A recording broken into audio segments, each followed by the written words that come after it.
না না, সারা বছর দেবজিৎ নিয়ে আলোচনা করলে হবে? মাঠে অঙ্কুশ নেমেছে, ঠিক আছে। না না, এই বিষয়টা নিয়ে কথা বলা যায়। আমি জানি তোমার অঙ্কুশকে ভালো লাগে, আমি জানি তোমার ঐন্দ্রিলাকেও ভালো লাগে। না, বলছি বিষয়টা সেটা নয়, বিষয়টা অন্য জিনিস। বলছি, শোনো গো দক্ষিণ হাওয়া গানটা শোনা হয়ে গেছে? আর শোনোনি এখনো? যাও যাও যাও যাও, ইউটিউবে গিয়ে গানটা আগে শোনো, ঠিক আছে। এই শোনো গো দক্ষিণ হাওয়া গানটা কেন শুনতে বলছি, পুরো ভিডিওটা দেখলে বুঝতে পারবে।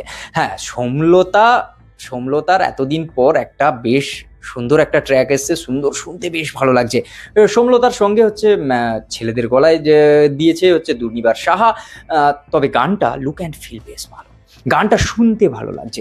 গানটা তুমি যদি মানে বেশ সুন্দর করে চোখ বন্ধ করে শোনো, গানটা ফিল করতে পারবে। এই গানটা লুক অ্যান্ড ফিল বেশ ভালো। আর সব থেকে বড় কথা, এখানে এটা যেখানে শুটিং করা হয়েছে সেই জায়গাটাকে দেখতে বেশ ভালো লাগছে, আর লোকেশন বেশ ভালো। আর তার থেকে বড় ব্যাপার যে অঙ্কুশ এটা বেশ ভালো এই গানের মধ্যে মেসেজ দিয়েছে যে সারা বছর দেবজিৎ না করে করে অঙ্কুশও করতে পারো। কারণ কেন বলছি, কারণ অঙ্কুশ আলোচনায় আসতে পারে তার কারণ হচ্ছে এই গানটা যেভাবে হচ্ছে নায়ক নায়িকার লুক অ্যান্ড ফিল, যেভাবে হচ্ছে তোমার এখানে দেখতে দুজনকে যেভাবে ভালো লাগছে, সেটা অঙ্কুশ আর ঐন্দ্রিলাকে এতদিন পর বাংলার মেকার্সরা বুঝতে পেরেছে যে সময়ের সঙ্গে সঙ্গে নিজেদেরকেও একটু আপডেট করা উচিত, নিজেদেরকেও একটু মানে সেই পর্যায়ে নিয়ে যাওয়া উচিত যেখানে কম্পিটিটর হিসাবে দাঁড়িয়ে রয়েছে আমাদের ইন্ডিয়ার ভেতরেই বলিউড আর সাউথ। সেই জায়গায় নিজেদেরকেও সেই জায়গায় দাঁড় করাতে গেলে এই মানে সমাজের সঙ্গেই চলতে হবে। এই গানটার মধ্যে তুমি সেটা ভালোভাবে বুঝতে পারবে।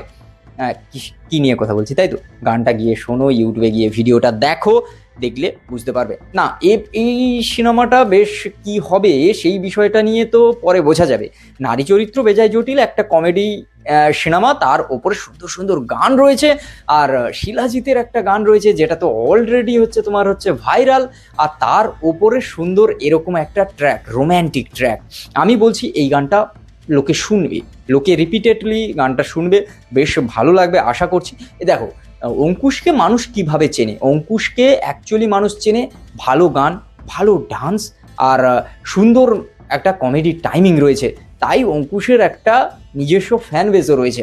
তাই অঙ্কুশকে ভালো লাগার বিষয়, তার সিনেমার মধ্যে, অঙ্কুশের সিনেমা দেখতে গেলে মানুষ হচ্ছে কমেডি তো খুঁজবেই, আর তার সঙ্গে ভাই সাব এরকম সুন্দর, যদি আমি তো মানে কি বলা যায়, এই প্রচুর আশায় ছিলাম যে হচ্ছে খিলাড়ি বলো, তারপরে তোমার ইডিয়েট বলো, এরকম সিনেমার যে ডান্স আইটেম ছিল, যেভাবে ডান্স সঙ্গে এত সুন্দর সুন্দর গান ছিল, সেরকম একটা ট্র্যাক থাকবে। তবে এটা বেশ ভালো লাগছে, সেই কে তুই বল, তারপরে তোর মন মাঝি রে, সেরকম একটা ফিল দেয় এই গানটা। না, বুঝতে পারছি যে কোন গানের সঙ্গে আমি তুলনা করছি, কিন্তু দেখতে গেলে সেরকম ফিল দেয়, সেরকম লোকেশন, সেরকম সুন্দর একটা জিনিস, বেশ মানে কম্বিনেশনটা বেশ ভালো লাগছে।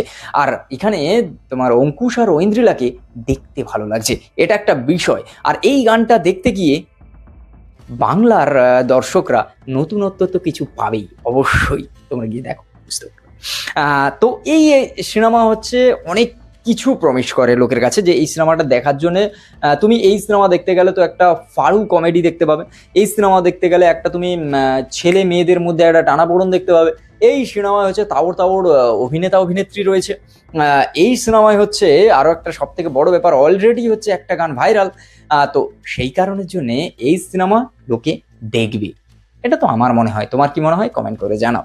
আর তুমি যদি অঙ্কুশ আর ঐন্দ্রিলার ফ্যান হয়ে থাকো তো অবশ্যই সেটা কমেন্ট করে জানিয়ে যেও, বন্ধুদের সঙ্গে শেয়ার করো, নতুন হলে সাবস্ক্রাইব করো, পুরনো হলে বন্ধুদের সঙ্গে শেয়ার করো। আর এই সিনেমাটা তুমি দেখতে কতটা এক্সাইটেড অবশ্যই কমেন্ট করে জানিয়ে যেও। দেখা হচ্ছে খুব তাড়াতাড়ি নতুন একটা ভিডিও, ততক্ষণের জন্য like, comment, share and subscribe my YouTube channel. Tata.